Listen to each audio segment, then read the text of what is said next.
नमस्कार, स्वागत है आप सभी का। यूपी शिक्षा सेवा चयन आयोग के गठन को लेकर के जो कुछ भी प्रक्रिया चल रही है, उसको लेकर के ऑलरेडी आप सभी को जानकारी हुई होगी। और यहाँ पर आप देखेंगे तो जो 12 सदस्यीय टीम बनाई गई है, उसकी लिस्ट भी देखने को मिल रही है। उम्मीदें तो बहुत ज़्यादा है कि नई प्राथमिक शिक्षक भर्ती का विज्ञापन इसी वर्ष देखने को मिल जाए। अभी नए आयोग की गठन की प्रक्रिया चल रही है। आयोग पूरी तरह से बन करके तैयार हुआ नहीं है। आयोग के किस प्रकार से नियम होंगे आगे भर्तियां करने के लिए, और आप देखेंगे नए आयोग के चक्कर में जो पुरानी भर्तियां पूरी हो सकती थी, जिनकी परीक्षाएं करवाई जा सकती थी, जो जो नए विज्ञापन आने थे, जैसे एलटी ग्रेड शिक्षक भर्ती, जो परीक्षाएं हो सकती थी, यूपी असिस्टेंट प्रोफेसर भर्ती, यूपी टीजीटी पीजीटी 2022 की भर्ती, तो कहीं ना कहीं सभी भर्तियां रुकी पड़ी हैं। तो नए आयोग के गठन के पश्चात सबसे पहले जो पुरानी भर्तियां होंगी उन पर ही कार्य किया जाएगा, जहां तक संभावना है। और इसके तुरंत बाद आप सभी को, या फिर नए आयोग के गठन के साथ ही साथ आप सभी को यूपी टेट के विज्ञापन भी देखने को मिल सकते हैं। अब यहाँ पर नया आयोग पूरी तरह से अस्तित्व में आने में कितना समय लग जाएगा, ये तो पहले से पूर्वानुमान नहीं किया जा सकता है, क्योंकि पहले उम्मीदें तो बहुत बार होती हैं। और ये नए आयोग के गठन की जो प्रक्रिया थी बहुत पहले शुरू होनी थी, लेकिन नहीं हो सकी थी, और अब जा कर के फाइनली प्रक्रिया शुरू हो गई है। तो आयोग भी बन करके तैयार हो जाएगा, और उम्मीद है कि इसी वर्ष 2023 में आपको नई प्राथमिक शिक्षक भर्ती का विज्ञापन देखने को मिलेगा। तैयारी आप सभी स्टार्ट कर दीजिए। अगर तैयारी आप न कर रहे हो, सेल्फ स्टडी ही करते रहिए।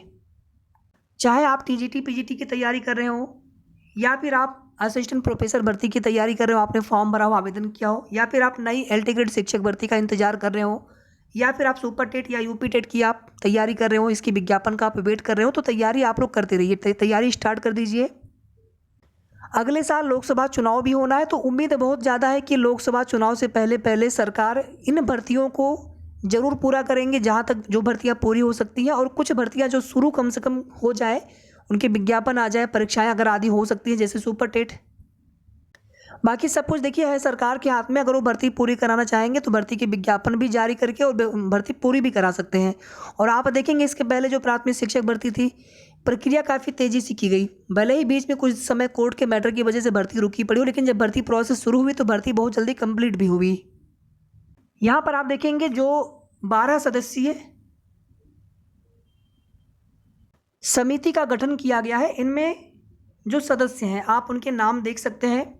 जैसे यहाँ पर श्री सत्यप्रकाश, सचिव उत्तर प्रदेश उच्चतर शिक्षा सेवा चयन आयोग, डॉक्टर BS शर्मा, सहायक निदेशक उच्च शिक्षा निदेशालय उत्तर प्रदेश प्रयागराज, डॉक्टर भगवती सिंह, संयुक्त निदेशक माध्यमिक शिक्षा विभाग, श्री नवल किशोर, उप सचिव उत्तर प्रदेश माध्यमिक शिक्षा सेवा चयन बोर्ड, श्री गणेश कुमार, संयुक्त शिक्षा निदेशक बेसिक, श्री अनिल भूषण चतुर्वेदी, सचिव परीक्षा नामक प्राधिकारी, श्री नीरज कुमार, श्रीमान पाल सिंह, श्री शेषनाथ पांडे, श्री जगमोहन सिंह, श्री लालजी पटेल, श्री RK श्रीवास्तव जी। तो ये पूरी 12 सदस्यीय टीम है, समिति है। इनका कार्य क्या होगा कि माननीय मुख्यमंत्री जी के द्वारा या उनके समक्ष जो कुछ भी प्रेजेंटेशन दिया गया था, बैठक हुई थी, तो उसमें प्राप्त निर्देश के अनुसार उत्तर प्रदेश शिक्षा सेवा चयन आयोग अधिनियम 2019 में संशोधनों एवं नए प्रावधानों सहित उत्तर प्रदेश शिक्षा सेवा चयन आयोग विधेयक का एक नया ड्राफ्ट तैयार किए जाने हेतु निम्नानुसार 12 सदस्यीय समिति का गठन किया जाता है। ये ड्राफ्ट तैयार होगा, इस पर फाइनल सहमति होगी, मुख्यमंत्री जी की सहमति होगी। उसके बाद फिर आप सभी जानते हैं कि ये जो विधेयक होगा, नए प्रावधानों सहित जो विधेयक ये होगा, इसको तैयार करने का कार्य किया जाएगा, और उसके बाद फिर आगे की प्रक्रिया को कंप्लीट करते हुए नया आयोग अस्तित्व में आएगा। इसके आगे देखिए, यहाँ पर एडेड जूनियर शिक्षक भर्ती को लेकर के बात करेंगे। ये भर्ती प्रक्रिया जितना समय लगना चाहिए था उससे ज़्यादा समय लग चुका है, और जितनी देरी होनी चाहिए था उससे ज़्यादा समय लग चुका है। बाकी इस समय तो भर्ती पूरी होने में बहुत ज़्यादा नहीं लगना चाहिए था, विदिन 1 ईयर ये भर्ती पूरी हो जानी चाहिए थी। उसके बाद भर्ती में जब विलम्ब होना स्टार्ट हुआ तो लग नहीं रहा था कि ये भर्ती 2023 में भी आ सकती है, जा सकती है, लेकिन भर्ती 2023 में पहुँच चुकी है, और 5 महीने का समय भी लगभग 4.5 महीने का समय भी लगभग निकलता हुआ। और यहाँ पर जो नेक्स्ट डेट लगी है, आप सभी जानते हैं कि इस डेट पर अगर सुनवाई नहीं हो पाए तो उसके बाद फिर सीधे फिर जुलाई की डेट मिलनी है। आप सभी जानते हैं कि इस बार डेट भी फिक्स हुआ है और समय भी फिक्स हुआ है, 15 मई 2023 समय 2 बजे से। मामला बिल्कुल ऊपर लगे, सीरियल नंबर 1 पर लग जाए एडिशनल में, क्योंकि आप देखेंगे इसके पहले भी समय फिक्स हुआ था, लेकिन इसके पहले कुछ मामले थे जिन पर ज़्यादा समय लगा और एक मामला ऐसा था जिस पर लगभग 1.5 घंटे से भी ज़्यादा समय लग गया। अगर सुनवाई होगी साथियों, तो निश्चित रूप से यहाँ पर पूरी उम्मीद रहेगी कि मामला जो भी भर्ती प्रोसेस है उसको शुरू करने को लेकर के माननीय न्यायालय से इंस्ट्रक्शन या निर्देश प्राप्त होगा, या कम से कम जो भी कोर्ट वाला प्रकरण है, जो भी न्यायालयीन प्रकरण है, इसमें फैसला आ जाए, इसमें डिसीजन हो जाए, जो कुछ भी इसमें होना हो। तो यहाँ पर साथियों कुल मिलाकर के 4 से 5 दिन का समय है हम सभी के पास एक अंतिम प्रयास करने के लिए, क्योंकि इसके बाद फिर एक लंबा इंतजार करना पड़ सकता है अगर सुनवाई नहीं हुई तो। बाकी उम्मीदें बहुत ज़्यादा सभी की हैं कि इस बार सुनवाई हो जाए, बहुत इंतजार हम सभी ने कर लिया है। तो एक आप देखेंगे नेक्स्ट इसके पिछले लास्ट वीक से ही एक पत्र भेजने की मुहिम चलाई जा रही है पीएनपी सचिव सर को। इसमें देखिए मुख्यमंत्री जी को भी आप पत्र भेज सकते हैं, लेकिन आप सभी जानते हैं कि मुख्यमंत्री जी के संज्ञान में मामला पहुंचे या जो भी पत्राचार हो, जो भी मुख्यमंत्री कार्यालय को पत्र भेजे जाए, तो आप सभी जानते हैं कि वहाँ पर बहुत सारे पत्र आते रहते हैं, बहुत सारे लोग प्रयास करते हैं कई भर्तियों को लेकर के अभ्यर्थी परेशान है, तो वहाँ से कितना मामला संज्ञान में जाएगा, यानी वो प्रयास तो होना चाहिए। लेकिन यहाँ पर पीएनपी सचिव सर को देखिए, मेरे हिसाब से पीएनपी सचिव सर को पत्र आप सभी जो है बिल्कुल अपनी बात को निवेदन के साथ, विनम्र निवेदन के साथ रखते हुए, पूरा मैटर भी हमने आप सभी को दिखाया था, आप भी अपने हिसाब से मैटर लिख करके पीएनपी सचिव या जो पीएनपी कार्यालय है उनके पते पर आप अपना एक पत्र जो है, निवेदन जो है आप बाई पोस्ट भेज सकते हैं। और आप सभी को भेजना है, बहुत सारे अभ्यर्थियों ने पत्र भेजा है और जिन अभ्यर्थियों ने पत्र नहीं भेजा है आपको तो कम से कम ज़रूर पत्र भेजना चाहिए, और हो सके तो आप एक पत्र पीएनपी सचिव सर को भेजिए, क्योंकि सुनवाई उन्हीं को करानी है।